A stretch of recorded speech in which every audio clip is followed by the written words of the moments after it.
Das minhas lágrimas de amor crio um mar que existe entre nós dois para nos unir e separar.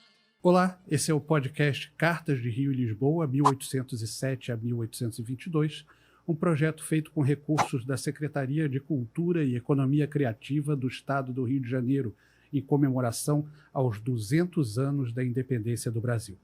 Quem vem acompanhando a série já sabe como funciona e quem está chegando agora, seja muito bem-vindo e sugiro que comece pelo primeiro episódio e venha seguindo para acompanhar melhor a nossa história. Lisboa, 2 de agosto de 1815.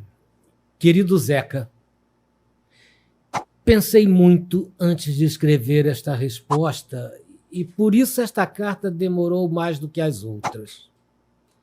Entendo sua defesa do nosso príncipe, pois é natural que tenhas carinho com sua alteza. Carinho que aqui também temos.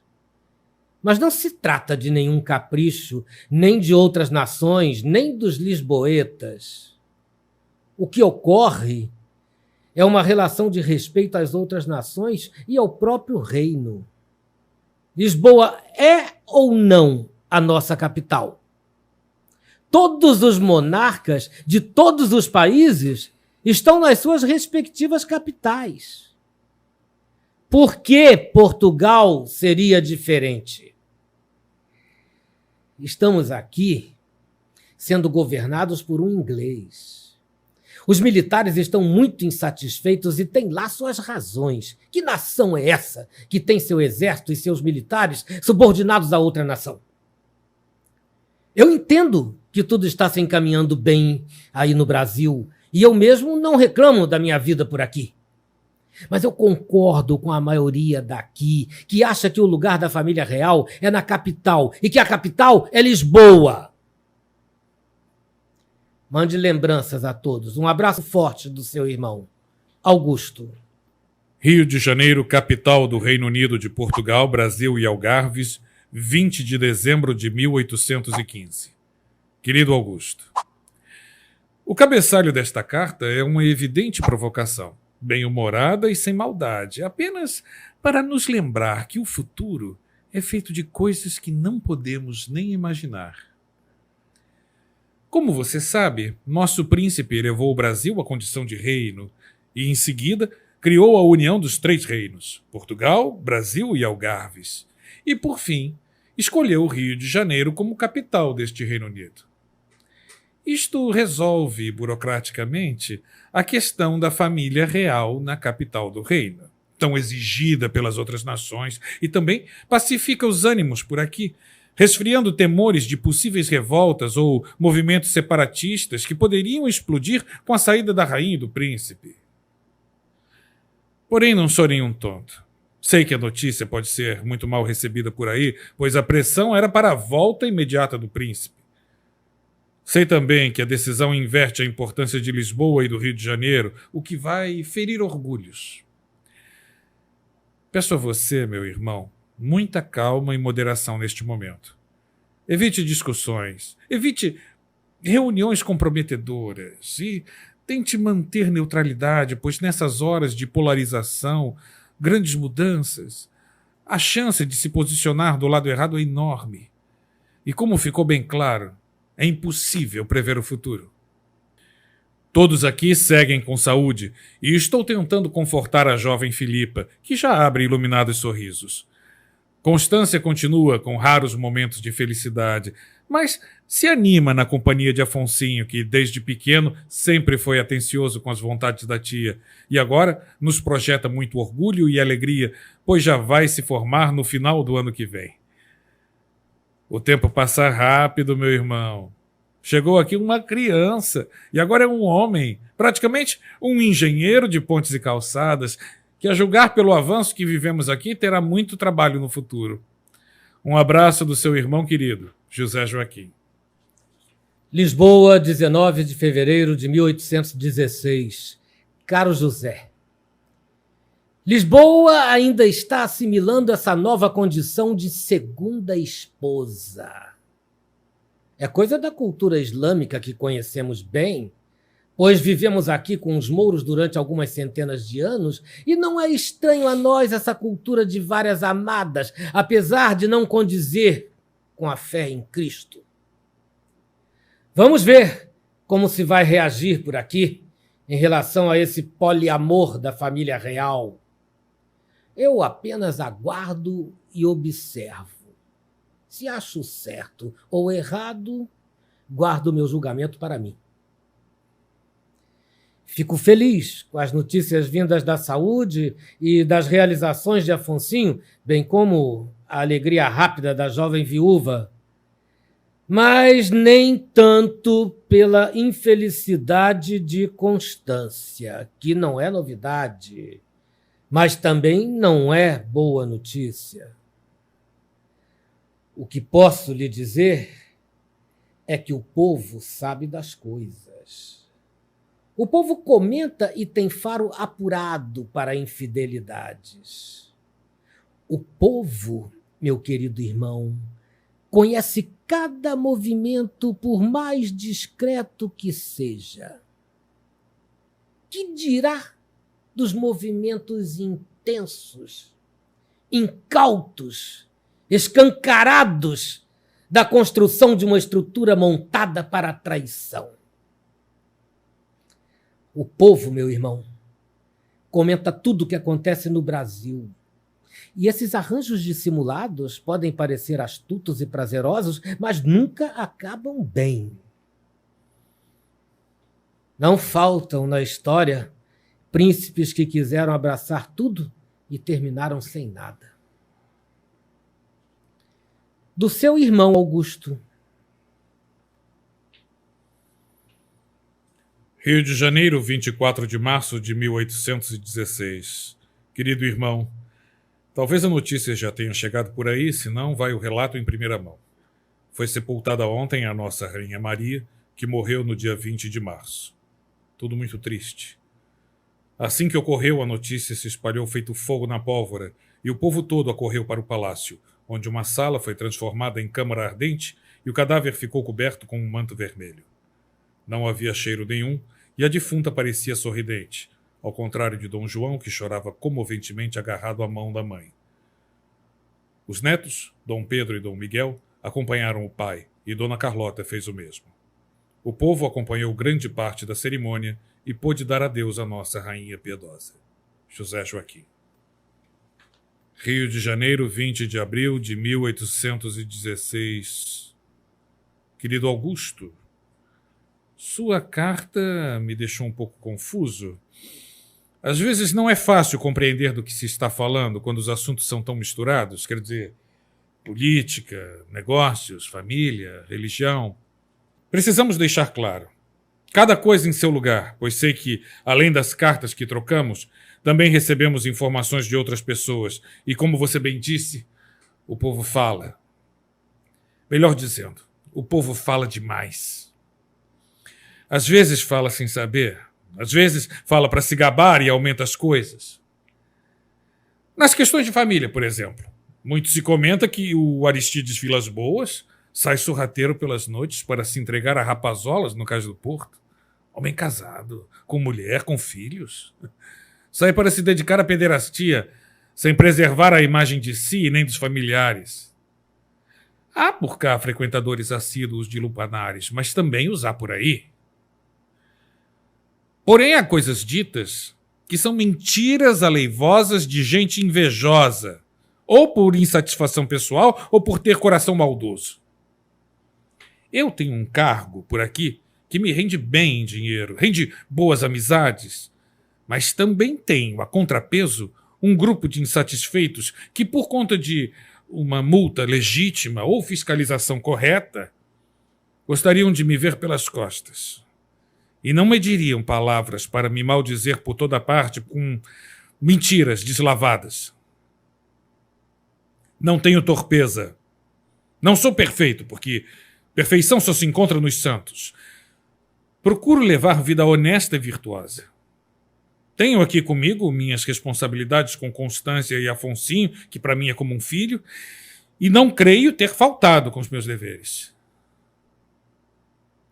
Mas ainda assim, por causa do que fiz com Angelina e Alvinha, me atribuem um pecado. Qual? Não sei. Que pecado?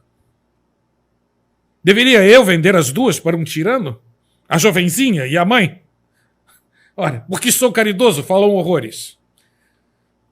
Pois bem, dou sim. Pensão mensal às duas. Qual é o problema? É pouco dinheiro, não faz falta a mim ou aos meus, mas faz diferença para elas.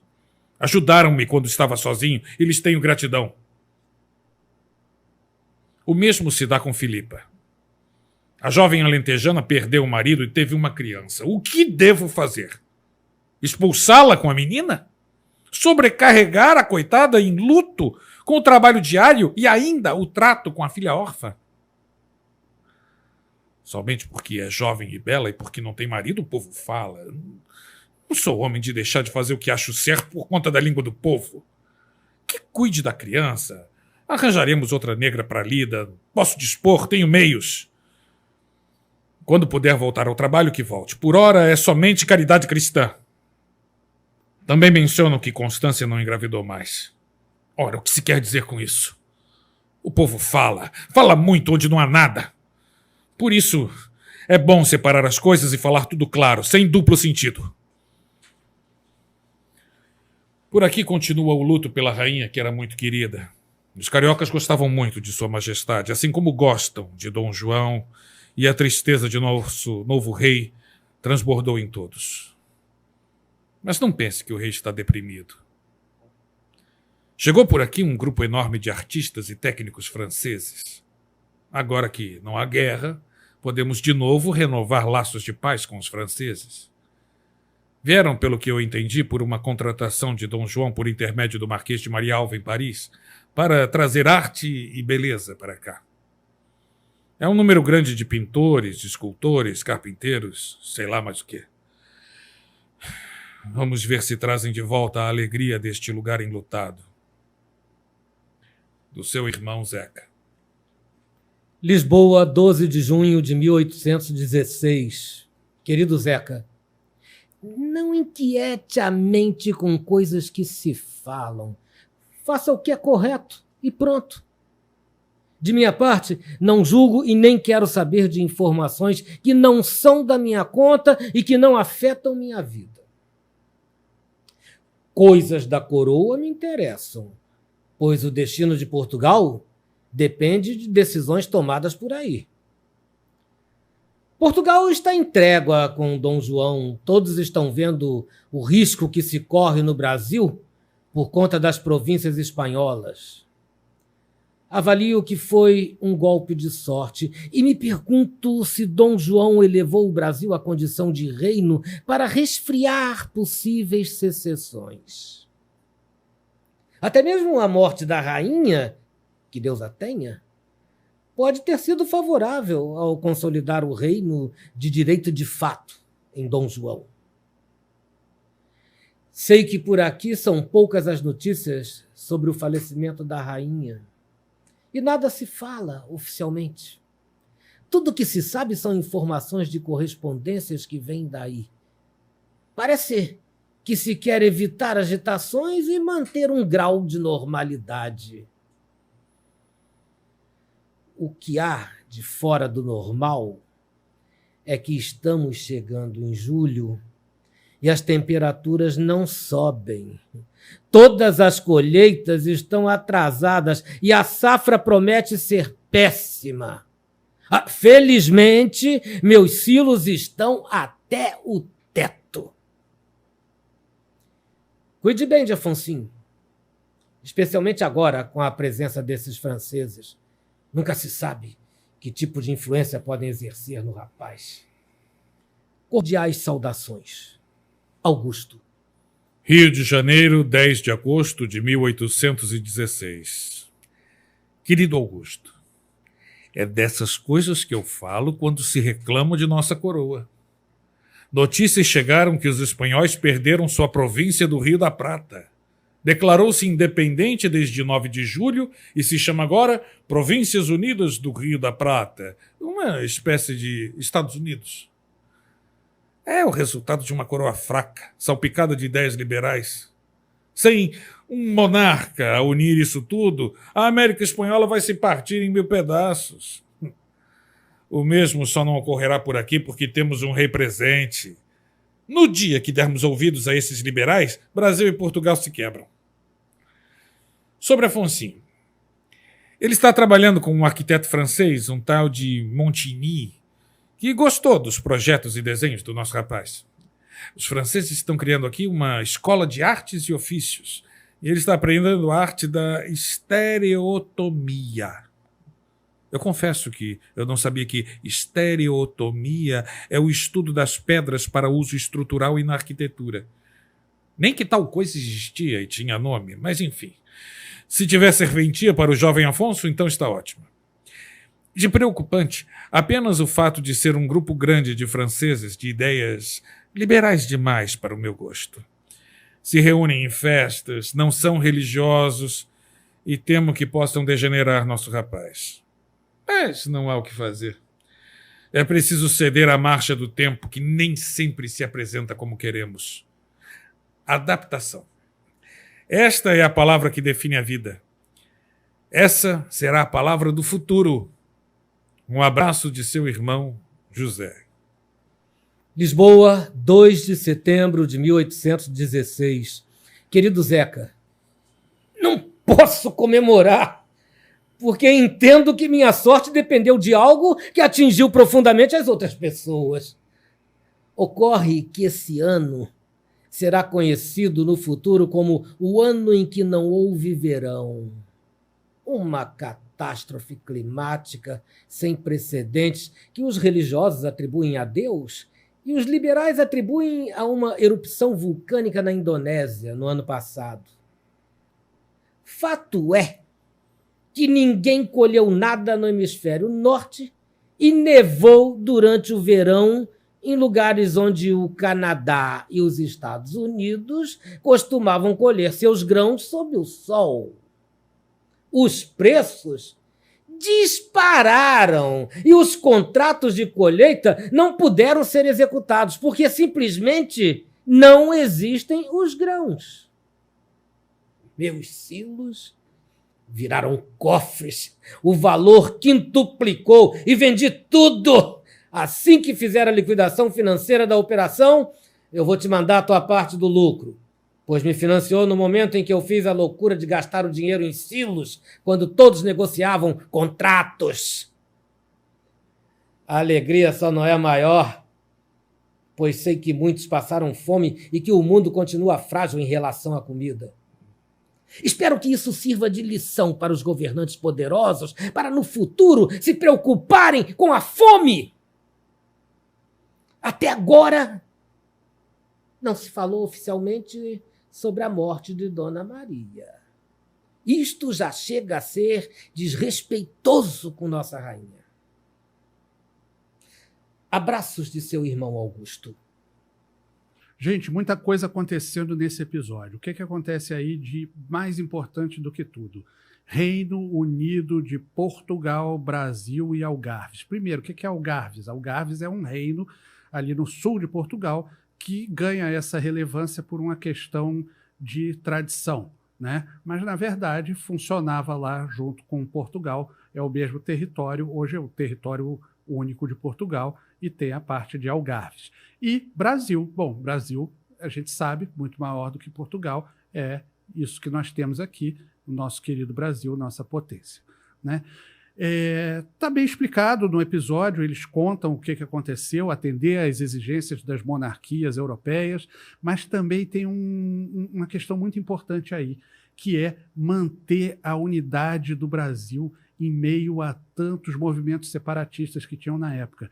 Pensa bem, está todo mundo querendo se separar. A América Espanhola está se explodindo e vai explodir aí em vários países que hoje nós conhecemos aí, México, Venezuela, Bolívia, Colômbia, Argentina, né? O próprio Uruguai, que era parte do Brasil e depois se separou, o Paraguai, que vai ser aí, se não me engano, o primeiro a ter a sua independência, a declarar a sua independência.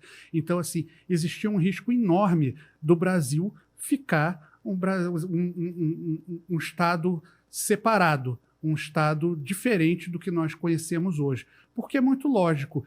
Pensa bem, o cara no Rio Grande do Sul, ele tem muito mais afinidade do que o cara na Argentina, né? Do que o cara na Argentina, com o cara na Argentina, né? O cara no Rio Grande do Sul, a cultura dele é muito parecida, muito semelhante, a paisagem é muito semelhante, e ele tem muito mais afinidade com aquele cara ali da Argentina do que com o cara do Pará. Mas, de alguma maneira, nós temos esse sentimento de irmandade em que o cara de Santa Catarina e o cara de Roraima, eles acham que são irmãos, e eles têm essa unidade linguística, essa unidade territorial, torcem para o mesmo time. Isso é curioso, porque não precisava acontecer assim. Mas com o Reino Unido de Portugal, Brasil e Algarves, isso foi uma coisa que solidificou esse território e essa identidade nacional. A gente tem aí também a morte da primeira rainha, né? Da Rainha Maria I, a primeira rainha do Brasil, do Reino do Brasil, vamos dizer assim, né? Ela já não reinava nem em Portugal e já veio aqui, não reinava nada, porque ela já estava doente, então tudo ficava a cargo do príncipe regente Dom João, que com a morte da rainha passa a ser o rei Dom João VI. Isso é importante também porque consolida o poder dele de fato, em que ele governava, e o poder de direito, em que ele é realmente o rei. E o que acontece? Os portugueses não ficam nada satisfeitos com essa história de Reino Unido, de Portugal, Brasil e Algarves, e começam a exigir fortemente a presença do rei lá em Portugal. #VoltaRei. É isso. Não esqueça de se inscrever, curtir, compartilhar com os amigos, clicar no sininho e continuar acompanhando a história nos próximos episódios. Esta paixão